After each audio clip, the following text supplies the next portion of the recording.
Hello, my name is Dana Sherwood, and I'm going to be talking to you today about the importance of blood donation. Did you know that there are many ways available for you to be able to easily save people's lives?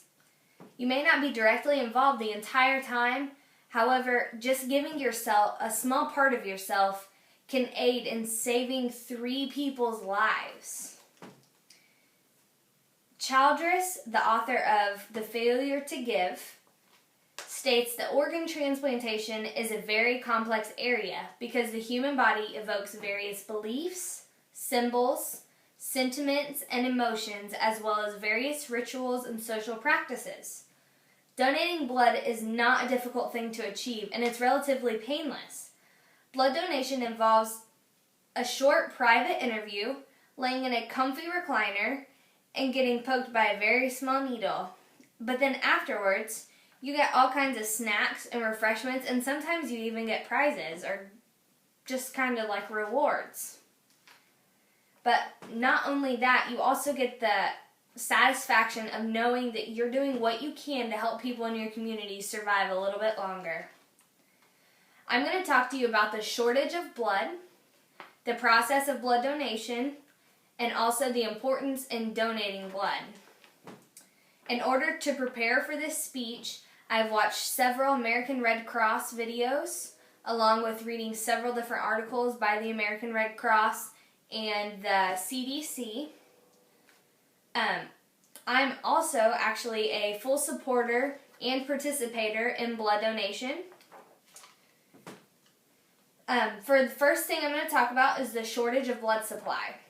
According to the American Red Cross, although an estimated 38% of the U.S. population is eligible to donate, less than 10% actually do per year.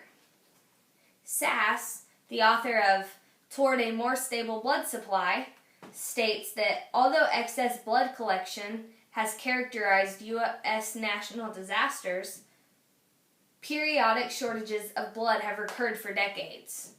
This simply means that every time there's a disaster in the U.S., people are very willing to go out and help by donating blood and helping in that heat of the moment kind of thing. However, we need people to be donating every day because we always need to have a very steady blood supply. Shortages occur mainly in the summer and winter months. In the summer, according to the Red Cross, the usual number of donors on college campuses and high school campuses goes down about 80%. This is due to the fact that during the summer, most students are not in school. In the winter months, however, this decrease occurs because a lot of people don't want to venture out in the winter just to go donate blood because it's so cold and the weather's awful. In 2012, Dr. Halvard from Medline stated that fewer young people are donating while the population is aging and more invasive therapies are requiring more blood. This means that as our population is getting older, that all these patients are needing more invasive therapies that can require them to end up needing more blood donated to them. However, with our older population in the condition that they can't donate blood very well. That means that we are depending on our younger population to be able to donate blood. However, a lot of them aren't doing so, which is making it a lot more difficult for our elders. According to thebloodcenter.org, if all donors gave 3 times a year, blood shortages would be a rare event. However, sadly, the current average is only about 2 times per year. Next, I'm going to go on to talk about the process of donation. The very first step is registration. This is where you fill out a simple questionnaire of yes or no questions. The second step is a physical. This is not an extensive physical, it's simply pricking your finger and checking your hemoglobin. It's also taking your temperature, your pulse, and your blood pressure to make sure that you're in okay standings for being able to donate blood. The next thing is, after the little physical, is the donation process itself. This is where you'll go talk to the technician that's going to be working with you that day. You're going to sit in a little recliner or a chair. They're going to let you decide which arm you'd like to get it done in. And then this is where you're going to get the little prick in the arm, usually in this area. After that, it'll just be a quick little poke. And after that, there shouldn't be much more pain. If there is, it's just a little bit of pressure. And then this is where it takes about 8 to 10 minutes. And this time will fly by. Like, it goes by very quickly. Last but not least is the most exciting part that I always really liked. This is where you get to sit and eat some refreshments. And so you have like cakes, cookies, candy bars, chips, and you even get fruit juices or soda or water. Whatever you like, they've got all kinds of different things. The entire process of donating blood lasts between 45 minutes to an hour. And you can donate blood every 8 weeks and platelets up to 24 times a year.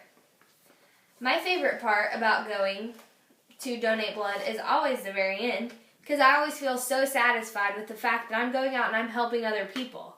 It's also nice because one time I donated and I got a really cool t-shirt. This is my t-shirt that I got. That way I can wear that around and hopefully advertise the fact that blood donation is a very great idea to be able to do and a great way to help your community. Another cool thing is that eventually in the mail after your first donation, you'll receive a little donor card that simply has your blood type on it, where you donated, and your name. And then on the back it has a little log for you to talk about how much you've donated. The importance of donation is that there's no substitute for human blood. People suffer from cancer, injuries that result in extreme blood loss and other diseases, and the amount of human blood that's available can become a matter of life or death. If you have any questions about blood donation, you can always talk to a nurse or doctor, and they can appoint you to where you can go to donate blood, and they'll be very helpful because they'll be happy that you're helping them save other people's lives. In this speech, I talked about the shortage of blood supply, the process of donating blood, and the importance of doing so. Now I hope after learning all these facts about blood donation that you'll go out and you'll help your community by donating. So grab a buddy and head on out there. They'll welcome you with open arms and lots of snacks.